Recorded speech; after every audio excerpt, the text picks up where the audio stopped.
चाय की जो डिमांड है वो कम हो जाती है, कंज्यूमर इसको छोड़कर कॉफी की तरफ ट्रांसफर करता है। अब हम बात करते हैं कि सपोज पेट्रोल की प्राइस जो है वो पहले से घट जाए, अब तो आय बढ़ती है तो आगे की तरफ शिफ्ट हो जाएगा, वो आय कम होती है।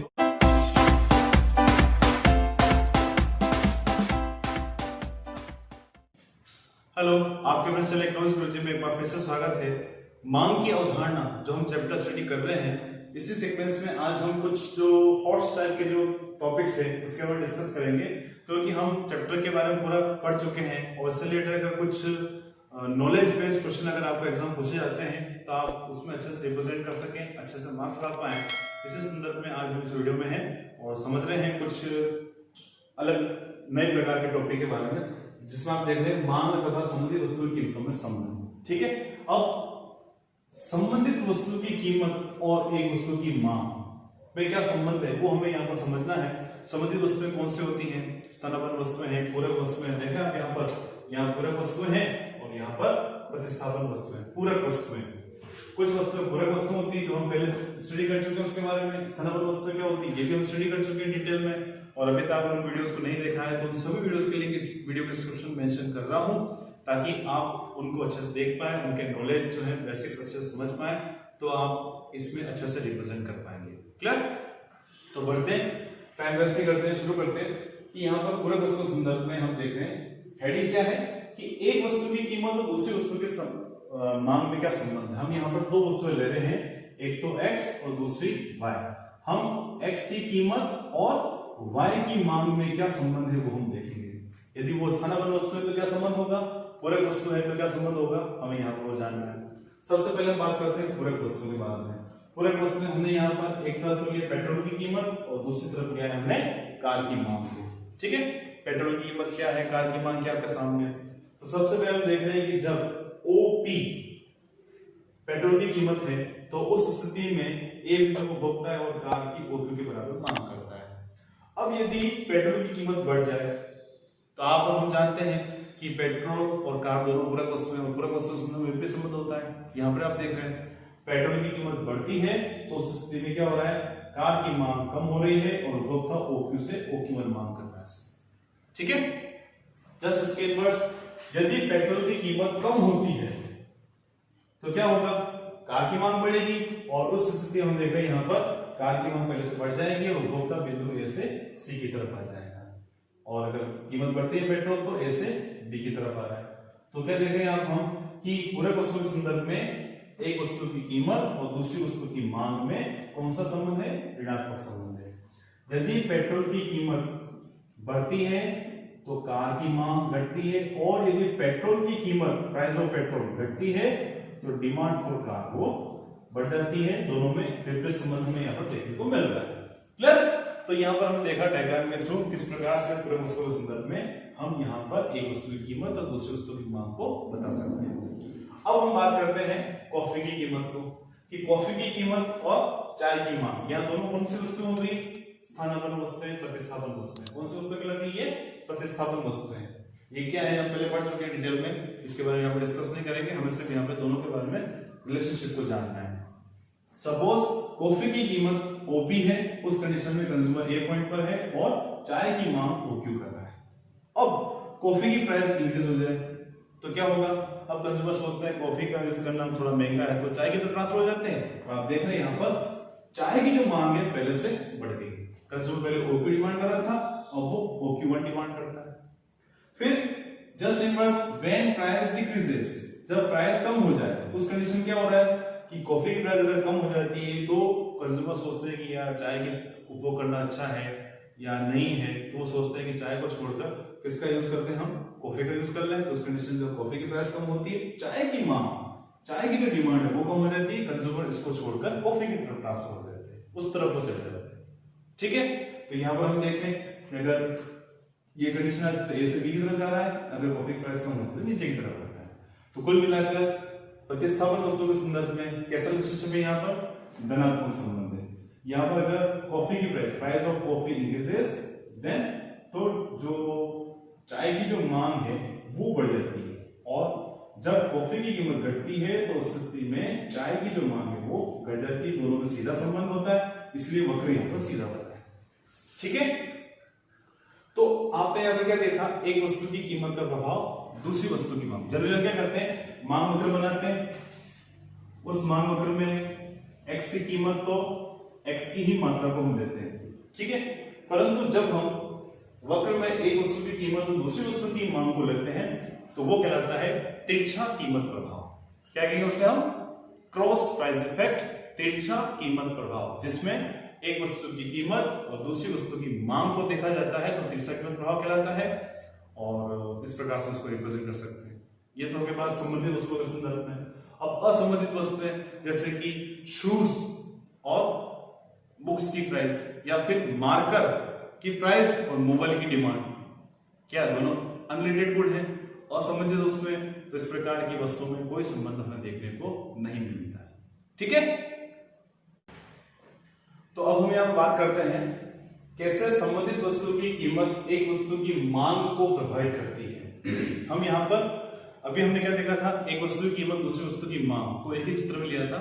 अब हम एक ही डायग्राम में वस्तु की कीमत और मांग को ले रहे हैं, पर उसकी संबंधित वस्तु की कीमत वहां प्रभावित हो रही है, तो उस चित्र में क्या हमें देखने को मिलेगा, प्रभाव आएगा। जैसे कि आप यहाँ पर देख रहे हैं, चाय की कीमत दे रखी है, चाय की मांग दे रखी है, पर यहाँ पर वक्र आगे पीछे हो रहा है। ऐसा क्यों हो रहा है, कार की कीमत दे रखी है और कार की मांग दे रखी है, और उसी समान कीमत पर वक्र आगे पीछे हो रहा है, मांग घटी बढ़ी, ऐसा क्यों हो रहा है। तो इसको हम यहाँ पर समझते हैं। सबसे पहले कहते हैं हम, जैसे कि ये प्रतिस्थापन वस्तु के संदर्भ में चाय की कीमत और चाय की मांग को लिया है। हम यहाँ पर देख रहे हैं कि जब कीमत के स्थिर रहते हुए उपभोक्ता बिंदु ए पर है, उसके लिए मांग वक्र डी है और वो मांग कर रहा है OQ के बराबर। अब यदि प्रतिस्थापन वस्तु में आपको पता है कि चाय की संबंधित वस्तु कौन सी है, कॉफी। अब यदि कॉफी की कीमत बढ़ जाए, सपोज पहली कंडीशन कर ले हम, कॉफी की कीमत बढ़ जाए तो क्या होता है, चाय की मांग बढ़ जाती है। ये होता है ना, क्योंकि दोनों धनात्मक संबंध होता है।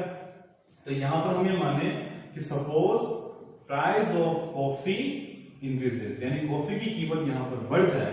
पीसी क्या है, प्राइस ऑफ कॉफी, कॉफी कीमत बढ़ गई है, तो उस स्थिति में उपभोक्ता ने उसी चाय की कीमत के स्थिर रहते हुए चाय की मांग को बढ़ा दिया है। ये होता है धनात्मक संबंध है, तो वो OQ से OQ हो जाएगी चाय की मांग।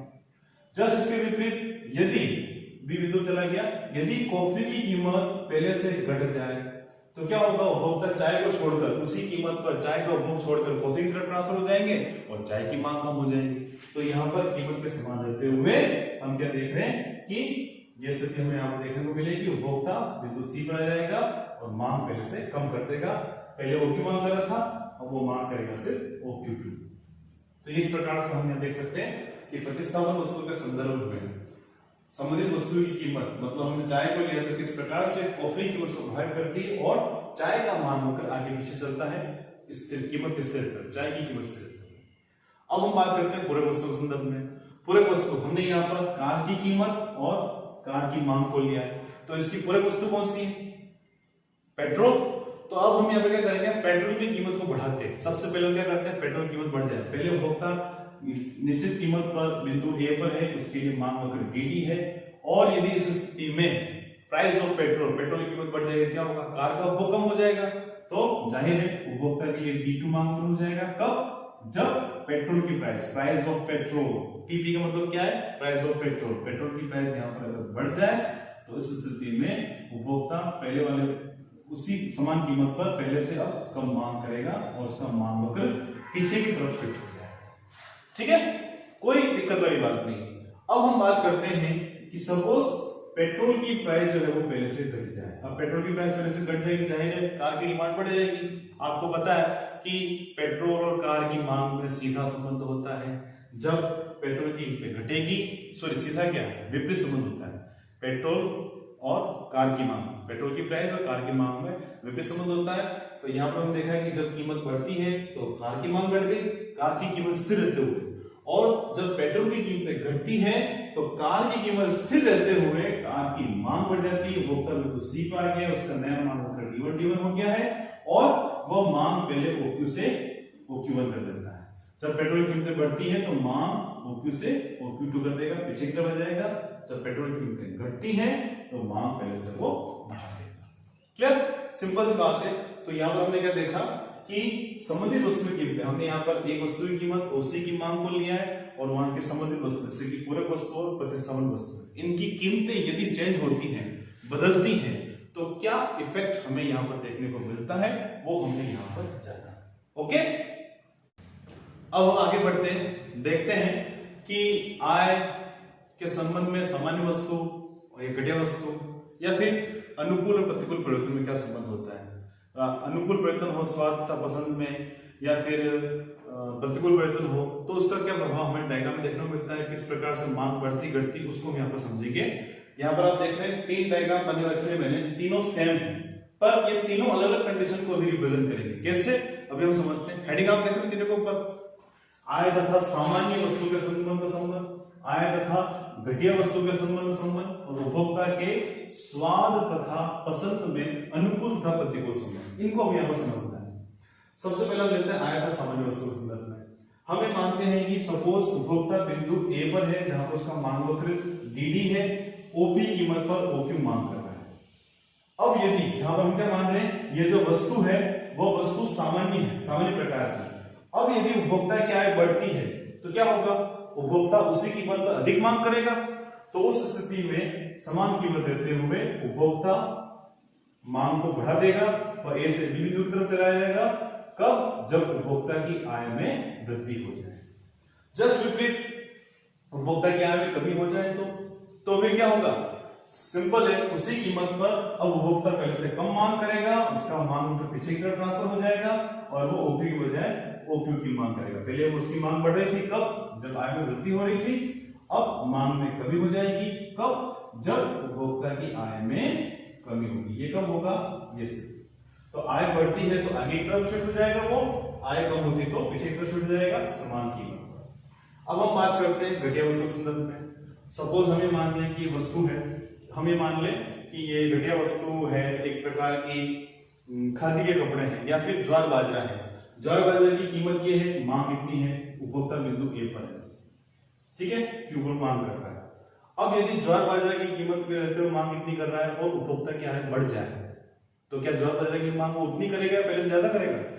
घटिया वस्तु है तो वो अच्छी वस्तु की तरफ ट्रांसफर हो जाएगा। तो इस सिस्टम में क्या होगा कि जब उपभोक्ता की आय बढ़ती है तो उस स्थिति में उपभोक्ता ऐसी वस्तु की मांग को कम कर देता है। आप देख रहे हैं उसका मांग फिर पीछे की तरफ ट्रांसफर हो जाएगा।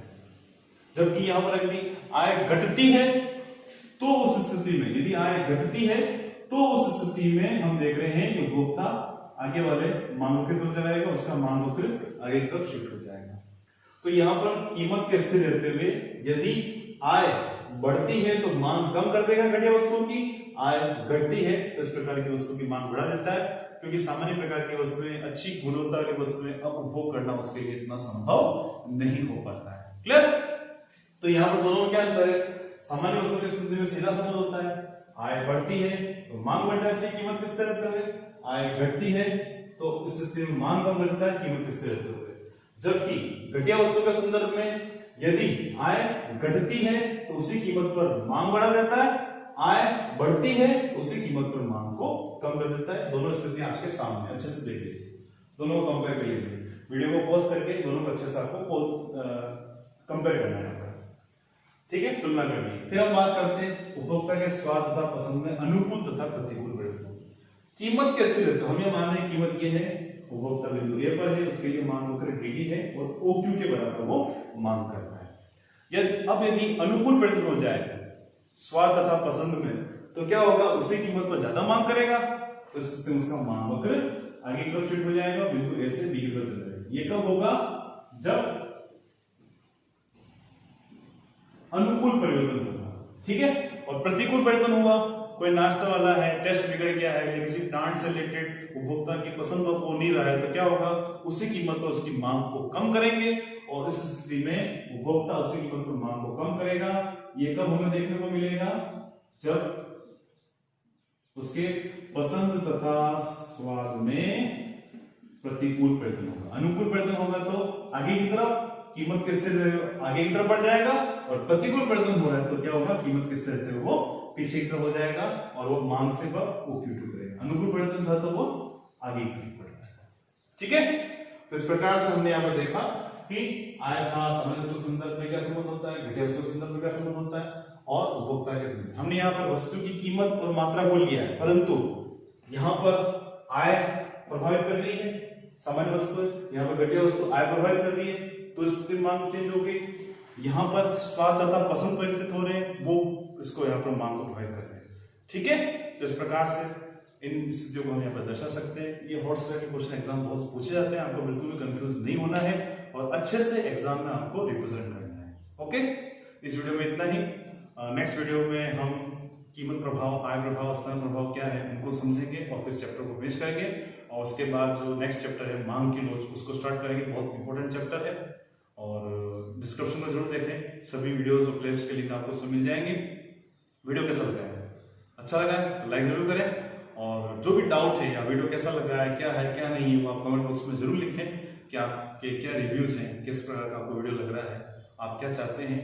और चैनल को सब्सक्राइब नहीं किया तो सब्सक्राइब जरूर करें, बेल आइकन को प्रेस करें ताकि आने वाले वीडियोस की नोटिफिकेशन आपको जल्दी से मिल जाए।